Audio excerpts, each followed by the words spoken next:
Hi friends, welcome to the channel law talks and life walks. మనం ఈరోజు నేర్చుకునే topic essential elements and classification of contract. Essential elements of valid contracts అన్నా, essential conditions of valid contract అన్నా, essential ingredients of valid contract అన్నా ఒకటే. ఇవి 12 ఉంటాయి. మనకి 12 గురించి కూడా ఒక్కొక్కటిగా నేర్చుకుందాం. First one, minimum 2 parties. There must be at least 2 parties. They are called offerer and offeree. They are also called a promisor and promisee. దీని మీనింగ్ ఏంటంటే, ఒక కాంట్రాక్ట్ మనం ఎప్పుడైనా ఫామ్ చేసేటప్పుడు there must be at least 2 parties. అంటే 2 parties కంటే తక్కువ ఉంటే ఒక కాంట్రాక్ట్ అనేది ఫామ్ అవ్వదు.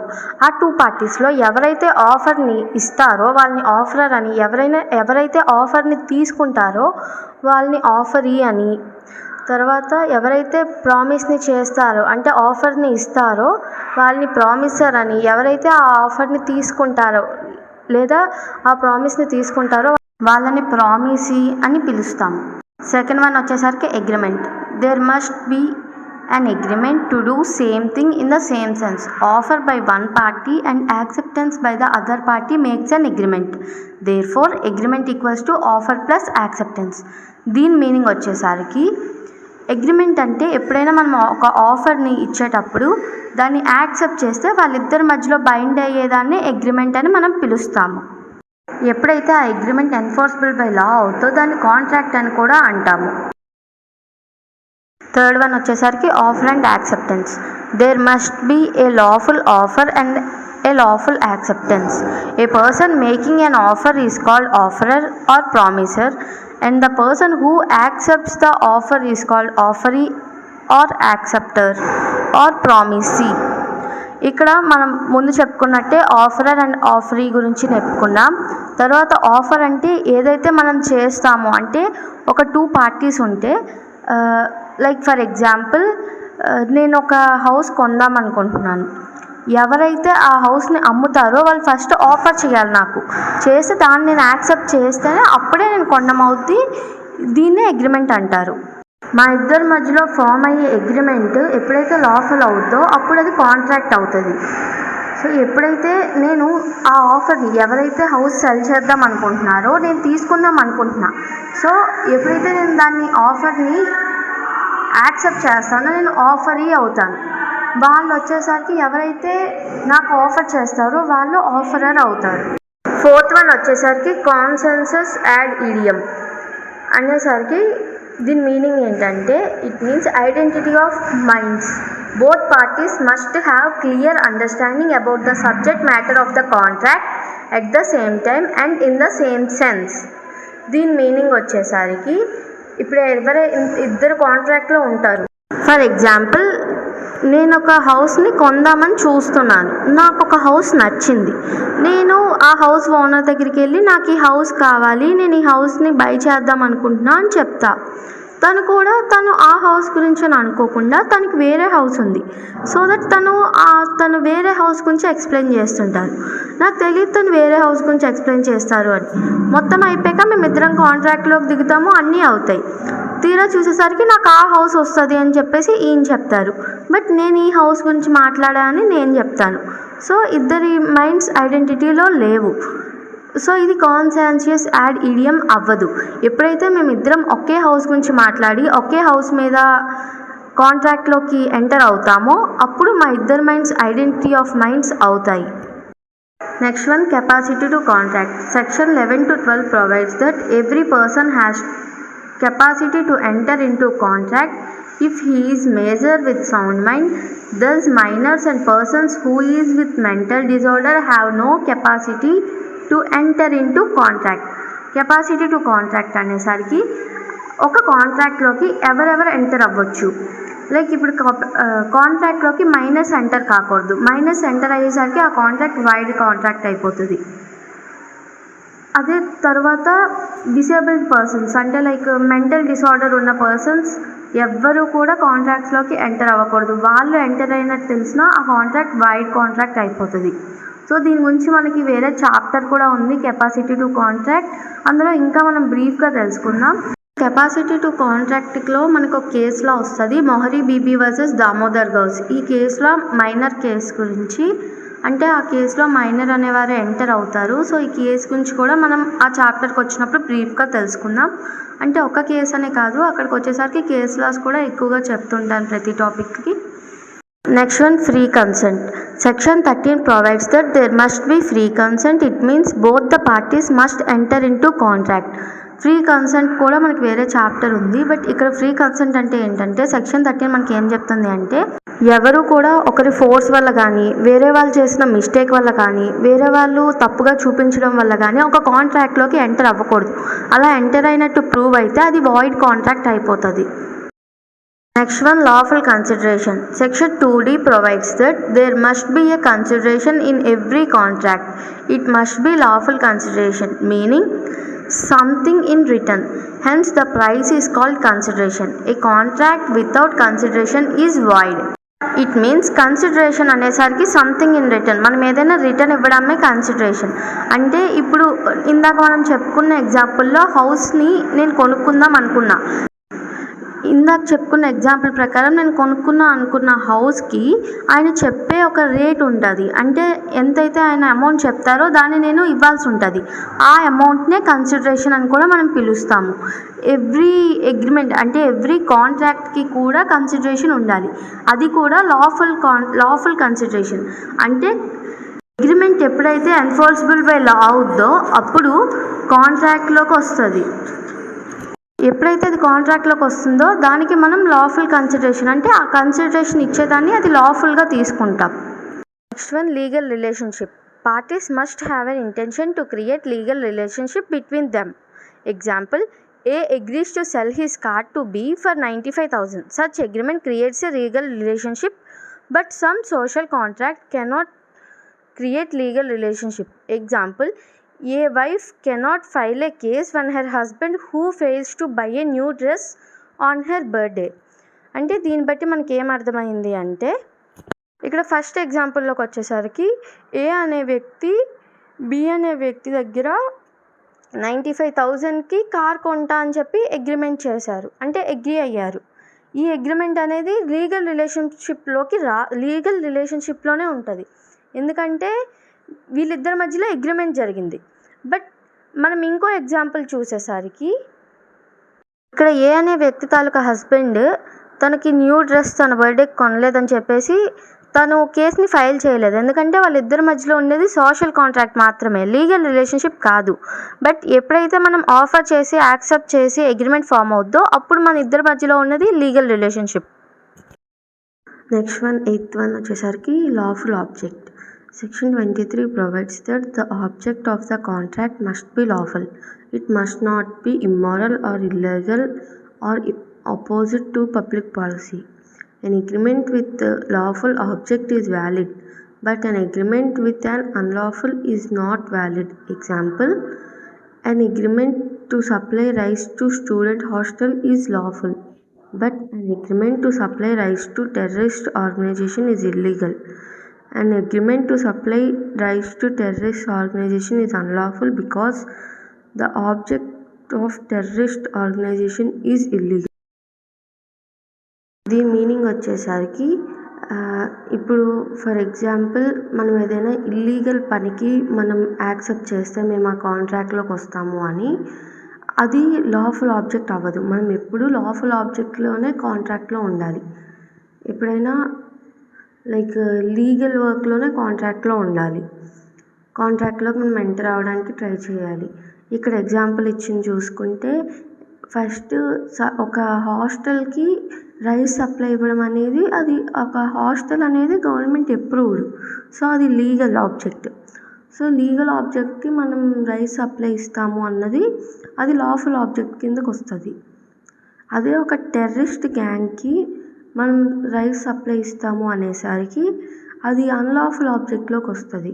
ఎందుకంటే టెర్రరిస్ట్ గ్యాంగ్ అనేది ఇల్లీగల్, అది గవర్నమెంట్ అప్రూవ్డ్ కాదు.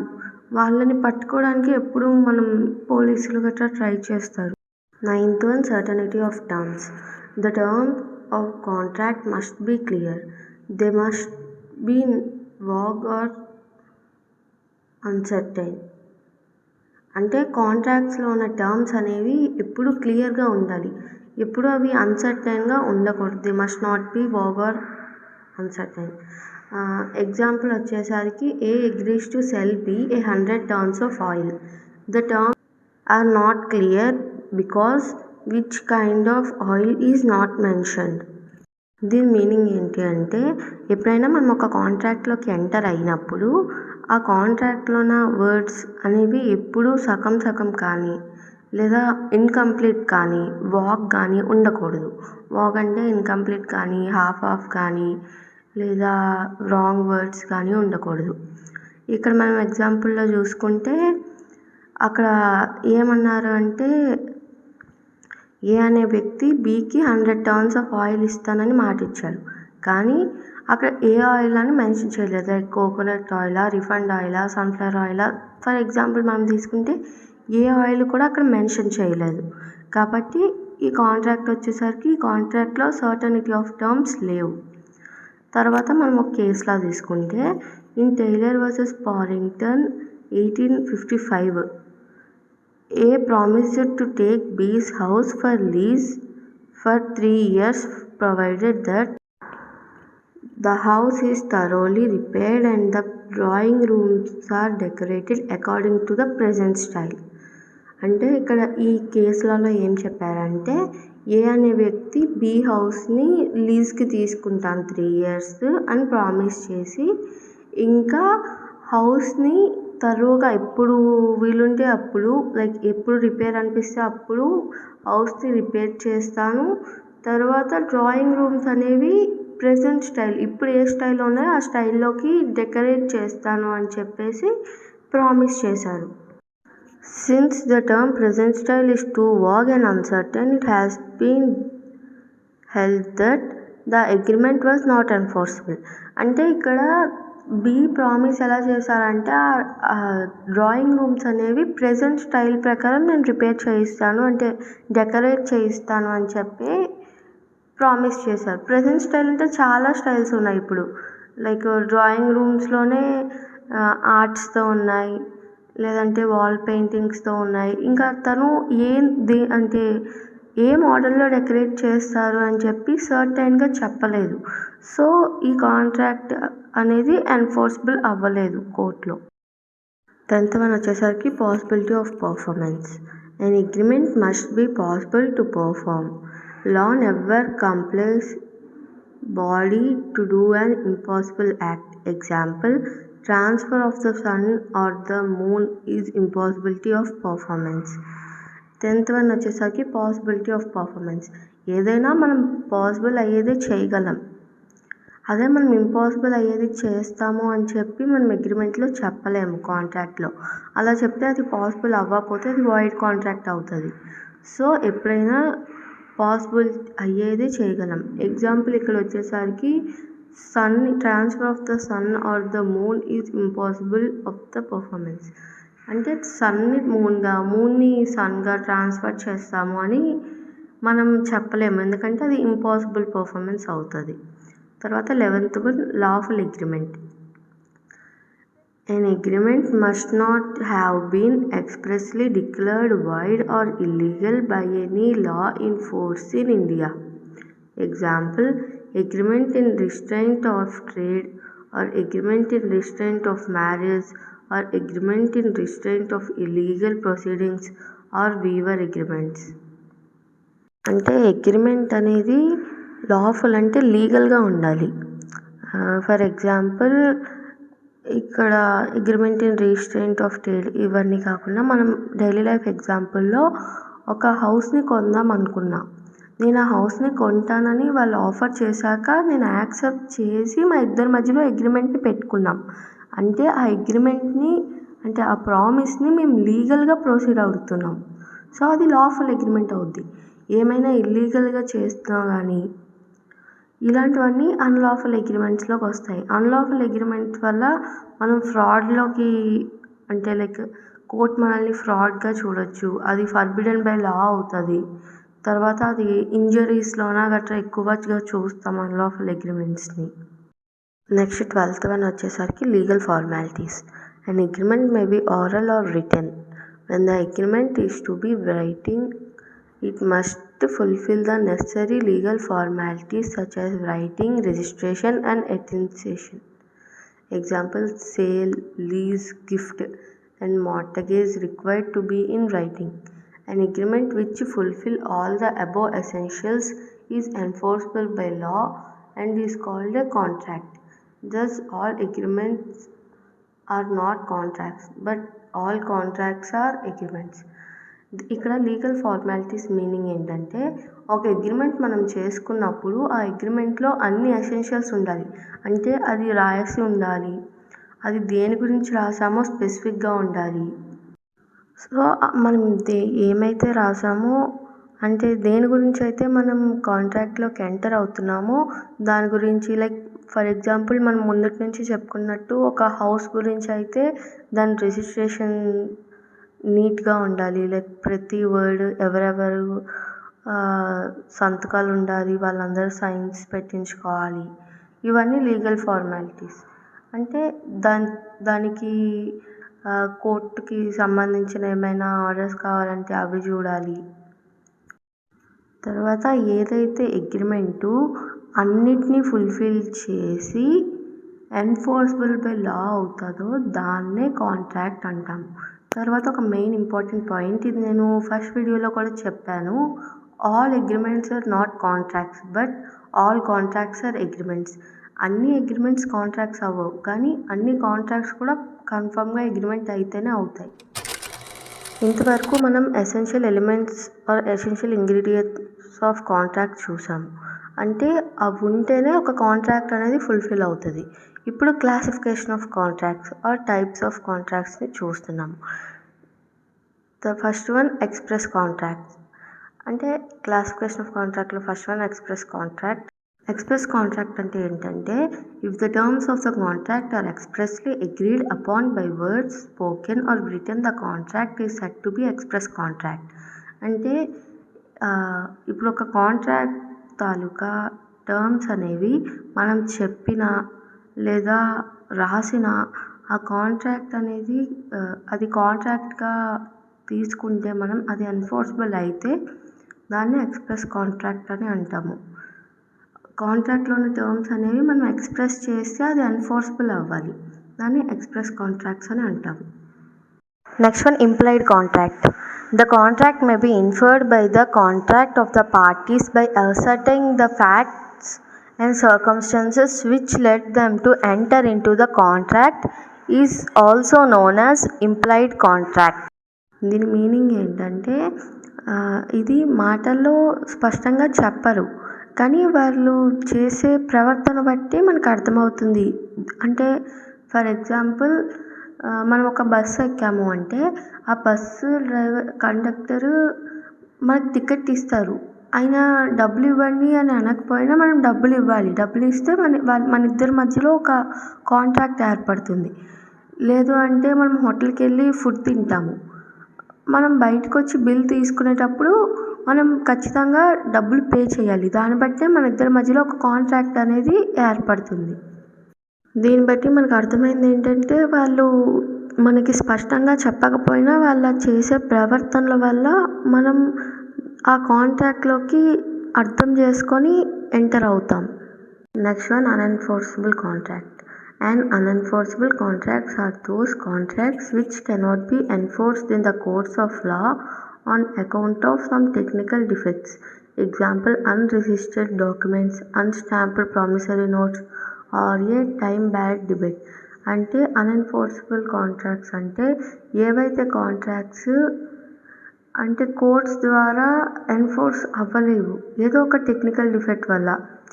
లైక్ ఆ కోర్ట్స్లో ఏదో ఒక టెక్నికల్గా ఏదో ఒకటి వర్క్ అవ్వకపోవడం వల్లనో, లేదా అది కోర్ట్ ఫాల్ట్ వల్ల అవి అన్ఎన్ఫోర్సబుల్గానే మిగిలిపోతాయి. అంటే కొన్ని డాక్యుమెంట్స్ అన్రిజిస్టర్డ్ అవుతాయి, అవి కోర్ట్స్ డిఫాల్ట్ వల్ల. ఇలాంటివి అన్ఎన్ఫోర్సబుల్ కాంట్రాక్ట్ అని వస్తుంది. తర్వాత valid contract. According to section 2H of the Act, an agreement enforceable by law is a contract when it fulfills all the essentials laid down under section 10 of the Act. Once it is valid contract, It creates certain obligations on the parties to the contract. If party fails to perform the obligation, it results into breach of contract and the aggrieved person is entitled for various remedies under the act. Valid contract అంటే section 2H వస్తుంది. అంటే section 2H అంటే మనకు contract. నార్మల్గా contract అనేది section 2H. Contract అంటే an agreement which is enforceable by lawని contract అంటాము. ఏదైతే మనం ముందు చెప్పుకునే ఎసెన్షియల్స్ని అగ్రీ చేస్తుందో దాన్ని కాంట్రాక్ట్ అని మనం చెప్పుకుంటాం. ఒక్కసారి అది వ్యాలిడ్ కాంట్రాక్ట్ అయ్యాక ఇది కొన్ని ఆబ్లిగేషన్స్ని పెడుతుంది. లైక్ అది ఎన్ఫోర్సబుల్ అవ్వాలి, ఇలాంటి ఆబ్లిగేషన్స్ ఉంటాయి. ఎప్పుడైతే ఆ ఆబ్లిగేషన్స్ని పార్టీ అనేది ఫెయిల్ అయిపోతుందో పర్ఫామ్ చేయడంలో, అంటే ఆబ్లిగేషన్స్ని తీసుకురావడంలో పార్టీ ఫెయిల్ అవుతుందో అప్పుడు ఈ కాంట్రాక్ట్ అనేది బ్రీచ్ ఆఫ్ కాంట్రాక్ట్ అయిపోతుంది, అంటే కాంట్రాక్ట్ బ్రేక్ అయిపోతుంది. Next one, void contract. According to section 2 clause J, a agreement which ceases to be enforceable by law becomes void. When it ceases to be enforceable at the time of entering into the contract, it is valid and thus enforceable, but it becomes unenforceable at the later stage on account of some event. Now that contract is void. అంటే ఎప్పుడైతే contract అనేది agreement అనేది enforceable by లా అవుతుందో అది contract అవుతుంది. ఎప్పుడైతే అది void అంటే అది ఏదో ఒక తప్పు వలనో ఏదో ఒకటి చేసి అది వాయిడ్ కాంట్రాక్ట్ అయిపోతుంది. when it ceases to be enforceable at the time of entering into a contract, it is valid and thus enforceable, but it becomes unenforceable at a later stage on account of some event. Now the contract is void. అంటే ఏదైనా for example మనం ఒక valid కాంట్రాక్ట్లోకి దిగాము, అక్కడ ఏదో ఒక తప్పు జరిగితే అది వాయిడ్ కాంట్రాక్ట్ అయిపోతుంది. ఫర్ ఎగ్జాంపుల్ ఒక హౌస్ కొనుక్కుంటున్నాను నేను. ఆ హౌస్ నేను నార్మల్గా అన్నీ చూశాను, రిజిస్ట్రేషన్ చేసుకోవడానికి అన్నీ సిద్ధంగా పెట్టుకున్నా. కానీ అది ఏదో సమ్ ఫాల్ట్ వల్ల నేను ఆ రిజిస్ట్రేషన్లో నేమ్స్ తప్పు చేశాను. సో అది వాయిడ్ కాంట్రాక్ట్ అవుతుంది, ఎందుకంటే ఫాల్ట్ ఉంది. ఇక్కడ ఎగ్జాంపుల్ చూద్దాం. Example, on 1st April mister X enters into a contract with Y for sale of his house for ₹25 lakhs. After some time, the house has destroyed on account of the earthquake. Now the contract becomes void and it is enforceable. Not enforceable means unenforceable. అంటే ఇక్కడ mister X అనే వ్యక్తి April 1st వైతో హౌస్ని sale చేస్తాను 25 lakhsకి అని చెప్పారు.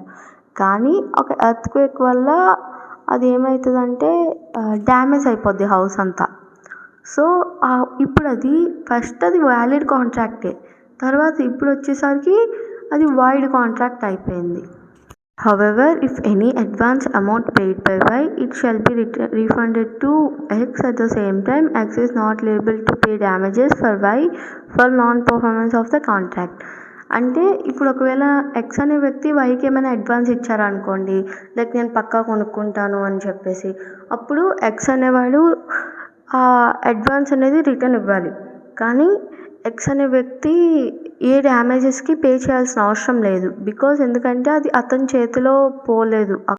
According to the section 65 of the Act, when an agreement is discovered to be void or when a contract becomes void, any person who has received any advantage under such agreement or contract is bound to restore it or to make compensation for it to the person from whom received it.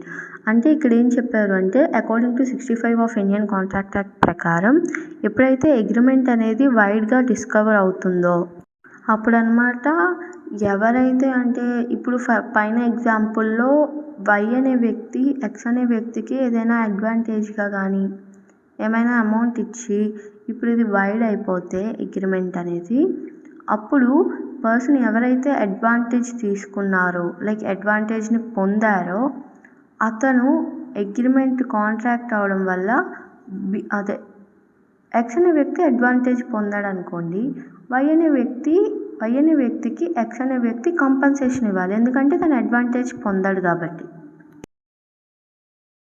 Next one, voidable contract. According to section 2I, an agreement which is enforceable by law at the option of one or more parties but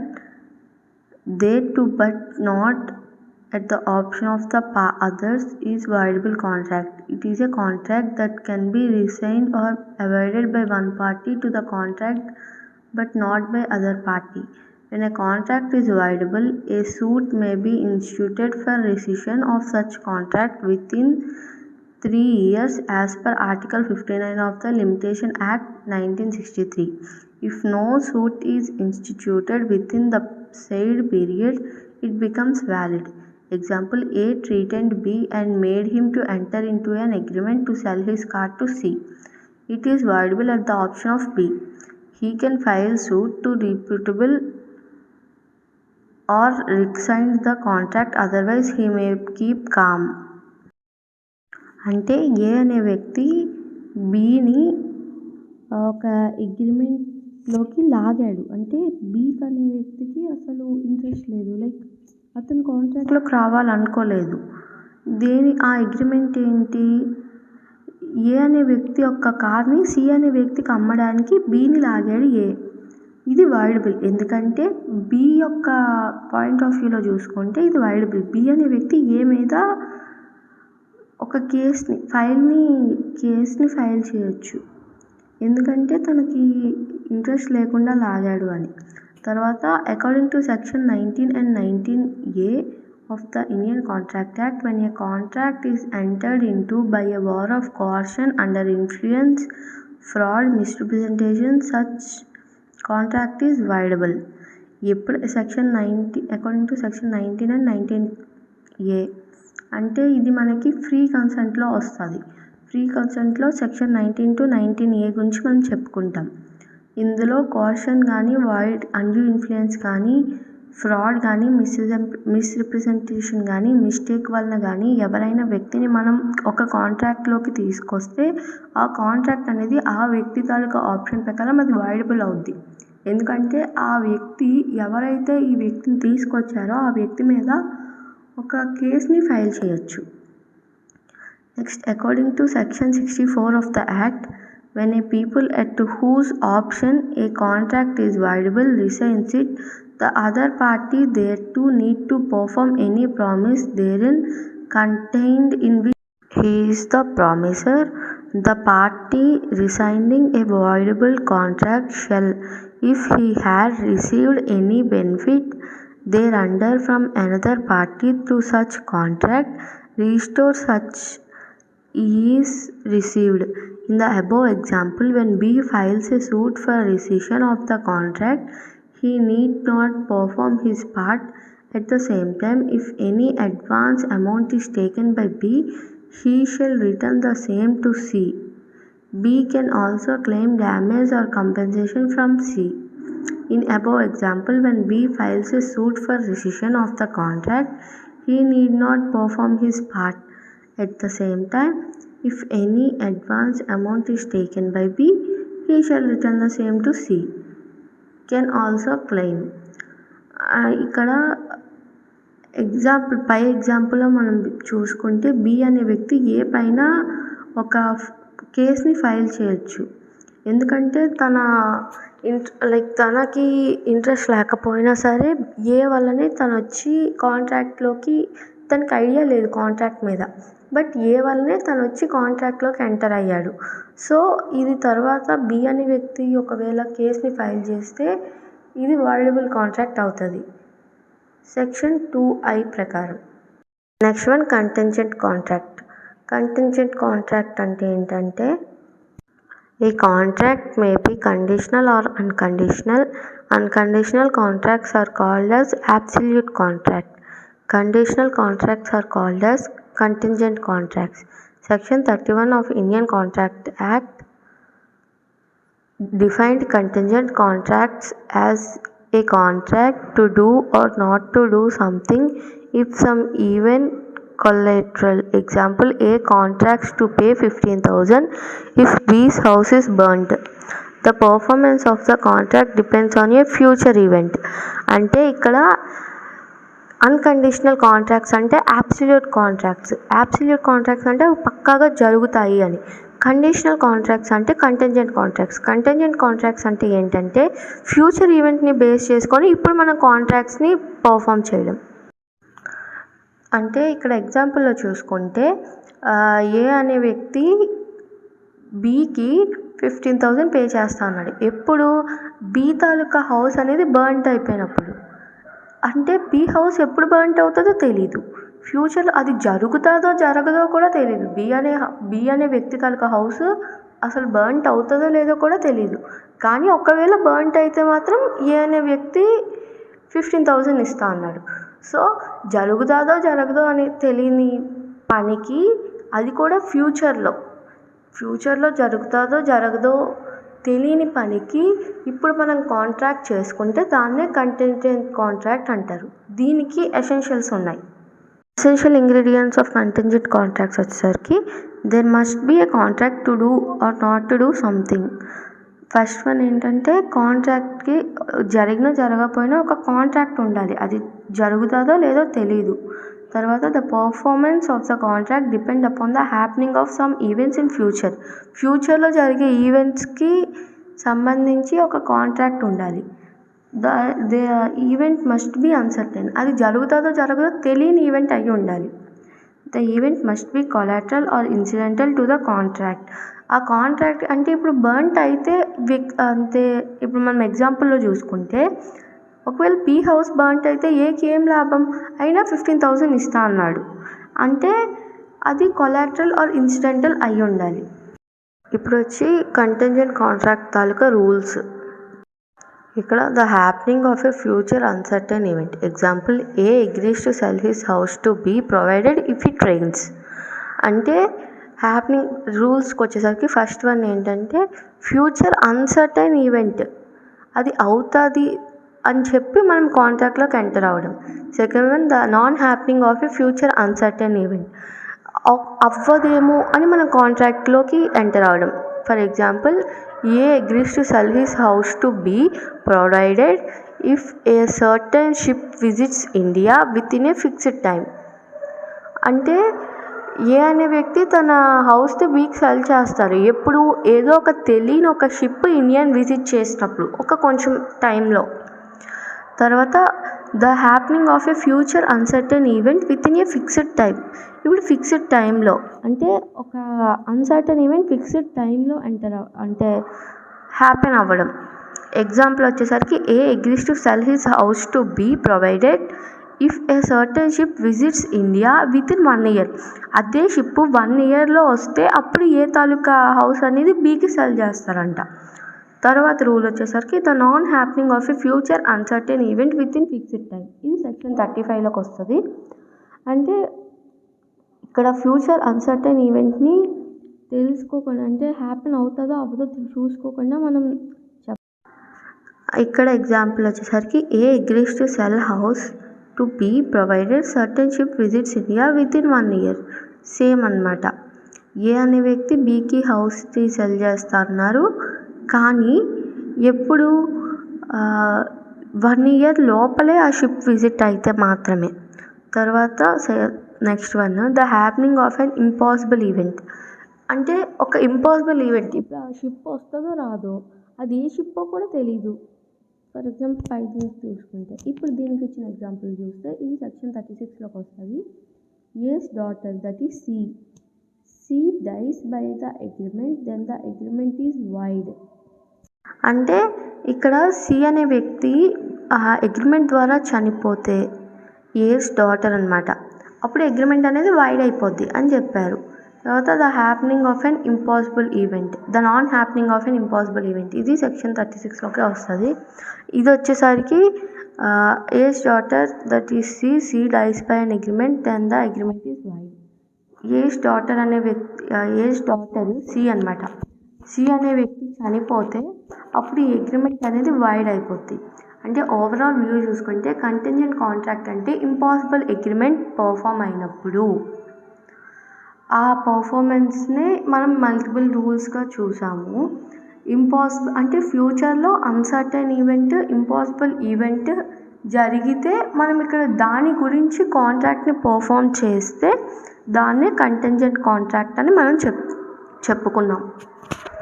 next one quasi contracts. Quasi contracts వచ్చేసరికి normally contract means offer and acceptance. Contract అనేసరికి offer acceptance మాత్రమే.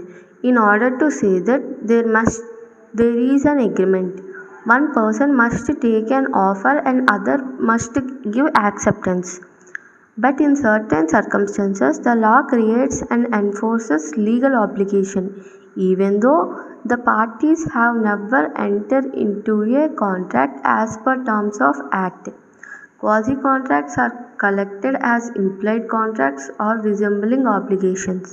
Quasi-contracts are formed based on the principle of justice, equality, and good conscience. In quasi-contracts, one of the essential characters of the contract meaning missing. However, they are legally enforceable if they are contracts. It is not legally enforced. It results into loss or victimization of a party. Hence, law enforces the quasi-contracts as contracts. Quasi contract అంటే ఏంటంటే ఇక్కడ actual contract అనేది ఉండకపోవచ్చు, కానీ ఏదైతే మనం న్యాయం కోసం చట్టం అనేది న్యాయం కోసం ఒక కాంట్రాక్ట్ని ఒక ఒప్పందాన్ని పరిగణిస్తుందో దాన్నే క్వాజీ కాంట్రాక్ట్ అంటారు. ఎగ్జాంపుల్కి వచ్చేసరికి ఒక చిన్నపిల్లవాడికి తన దగ్గర లేదని నేను ఏదో ఒక వస్తువు తనకి నేను ఇచ్చాను. నేను ఏంటి త్యాగం లేదా అలాంటి ఉద్దేశంతో, పుణ్యం ఇలాంటి ఉద్దేశంతో ఇచ్చాను. కానీ తనకు వచ్చేసరికి అది ఏమవుతుంది లైక్ అంటే మనం మళ్ళీ తనకి ఇచ్చేసాక మనం వేరే వాళ్ళ దగ్గర మన దగ్గర డబ్బులు లేనప్పుడు లైక్ వేరే వాళ్ళ దగ్గర మనం ఆశించవచ్చు. అలాంటప్పుడు మనం ఆశించవచ్చు, ఎందుకంటే అది మనం నార్మల్గా ఇచ్చాము, అది మనం ఇవ్వాల్సిన పరిస్థితి లేకపోయినా మనం నార్మల్గా ఇచ్చాం కాబట్టి మనం అక్కడ ఆశించవచ్చు. అంటే ఇది న్యాయం గురించి చేస్తాం, కానీ ఇది ఒక కాంట్రాక్ట్ అంటే అలా రాదు. Section 68 necessaries applied to the minor. Whenever a minor or a lunatic person or any person dependent on him is supplied with the necessaries suited to one's conditions in life, the people supplying the necessaries is entitled to get his reimbursement from the property of such minor or lunatic person. What a necessaries depends on the facts and circumstances of each case. Generally, necessaries goods suitable to the condition of a minor. It does not mean bare necessaries. If luxuries are supplied, the amount cannot be recovered. అంటే ఇక్కడ నెసరీస్ supply to A minor, ఇది కూడా quasi కాంట్రాక్ట్లోకే వస్తుంది. Like ఎలా అంటే ఒక మైనర్కి తనకి ఏం కావాలో అవి ఇవ్వాలి, అంతేగాని తన లగ్జరీస్కి మనం ఇవ్వలేం. ఒకవేళ మనం ఆ మైనర్కి మనం తనకి ఏం కావాలో అవి ఇచ్చినప్పుడు తన దగ్గర ఉన్న ప్రాపర్టీ ద్వారా మనకి రియంబర్స్మెంట్ దక్కొచ్చు, ఎందుకంటే మనం తనకి సహాయం చేస్తున్నాం. ఇది కాంట్రాక్ట్ కిందకి రాదు. Example, if money is provided for books, rent, for shelter or necessaries. If loan is lent to minor on the mortgage of his property with a view to save minor's property from the execution of a decree is necessary. Providing more clothing or a car where he does not have such status or assets, it amounts to luxury. అంటే తనకి అవసరమైన బుక్స్కి లేదా తను ఉండడానికి ఇంటికి ఇలాంటి వాటికి ఇస్తే ఓకే, అది ఇవ్వచ్చు. అంతేకాని కార్ కొనేసి ఇవ్వడం లైక్ లగ్జరీగా తన దగ్గర ఉంది కదా ప్రాపర్టీ మనం తీసుకుందాంలే అని చెప్పేసి అలా ఇవ్వకూడదు. అలా ఇస్తే అనమాట మనకి ఆ మనీ అనేది మనం తీసుకోలేం. లైక్ ఎలా అంటే అది లగ్జరీగా ఇచ్చాం, తన అవసరం కొద్దీ మనం ఇవ్వలేదు. సో ఆ మనీ అనేది తన దగ్గర ప్రాపర్టీ ఉన్నా సరే మనం తీసుకోలేం. Next one, section 69. Payment of money by a person interested in payment which the other is bound by law to pay. A person who is interested in the payment of money which another is bound by law to pay pays the money. If another person does not pay, is entitled to be reimbursed by such person. If another sends It is known as money due by one person and paid by another person who has interest in such transaction.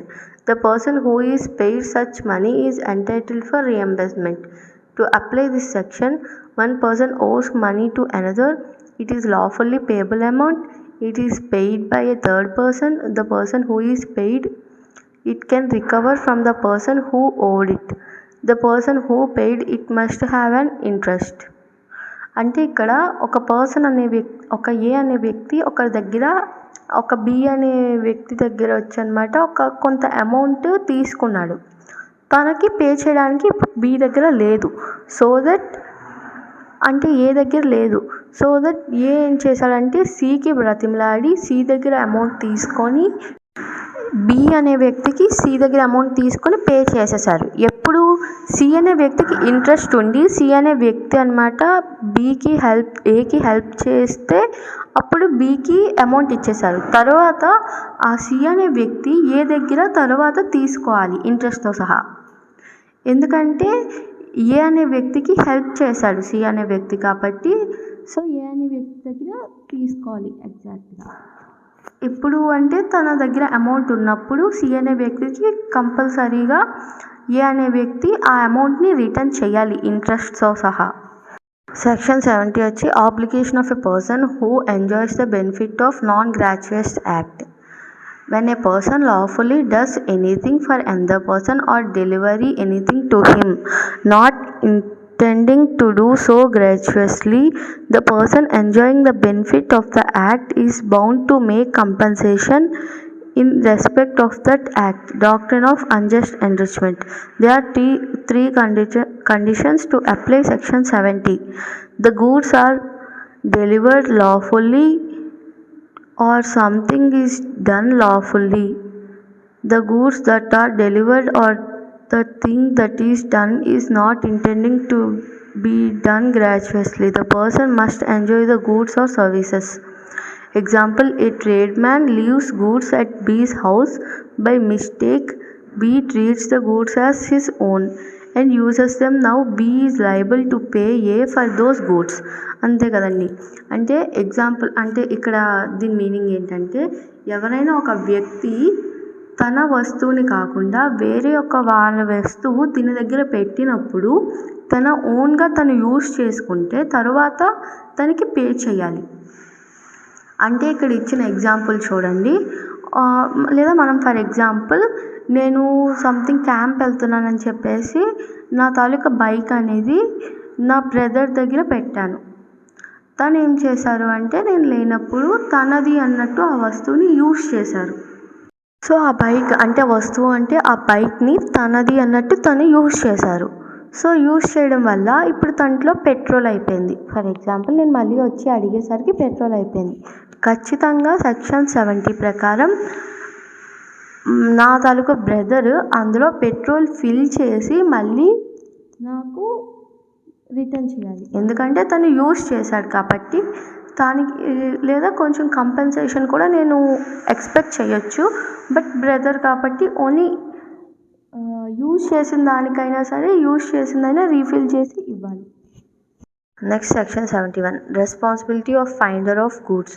Who finds goods belonging to another and takes them into custody is entitled to compensation for the trouble of finding out the owner and for the expenses incurred by his in preserving the goods.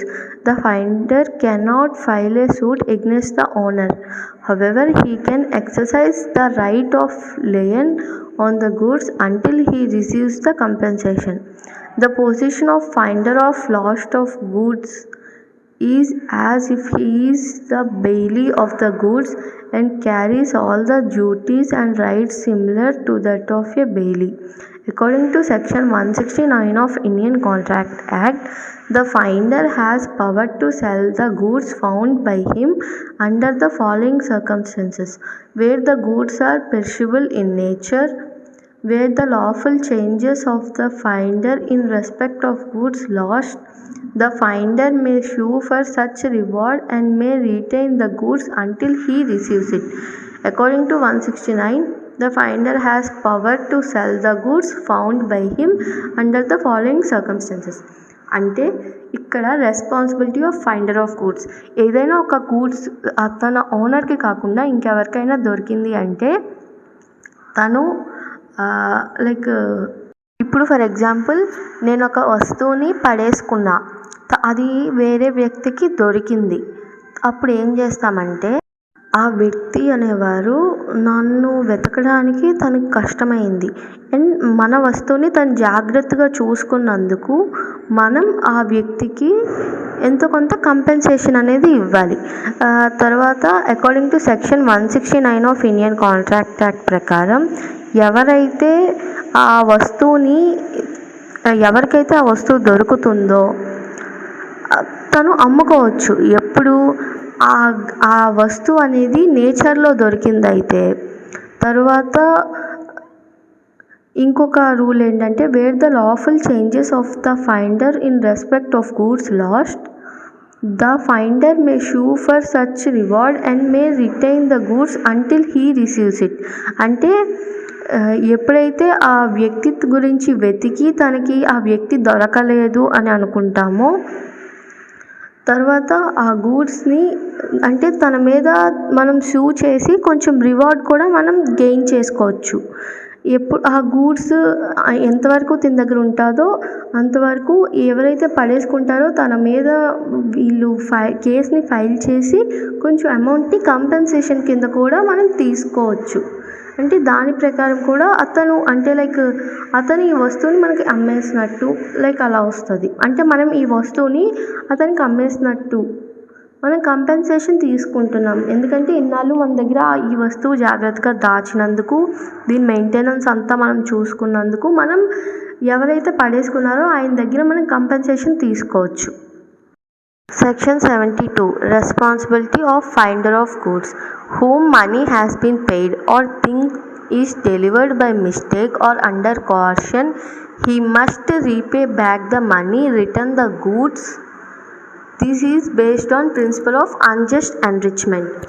Example, A and B jointly owe 100 rupees to C. A alone pays the amount to C and B not. Knowing this fact, pays 100. B also pays 100 rupees over again to C.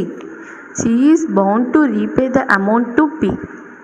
It means అంటే ఏను B 100 rupees తీసుకున్నారు C దగ్గర, కానీ ఏ దగ్గర money ఉన్నప్పుడు ఇంకా B నేను చూసుకుంటాంలే అని చెప్పేసి ఏ అనే వ్యక్తి Cకి ఇచ్చేశాడు. Cకి ఆ విషయం తెలియక తర్వాత Bకి ఆ విషయం తెలియక B తర్వాత మళ్ళీ ఇస్తాడు Cకి 100. అప్పుడు C అనే వ్యక్తి Bకి మళ్ళీ రిటర్న్ చేయాలి, ఎందుకంటే ఏ అనే వ్యక్తి ఆల్రెడీ ఇచ్చాడు కాబట్టి. మళ్ళీ నెక్స్ట్ చాప్టర్లో కలుసుకుందాం. Okay, bye.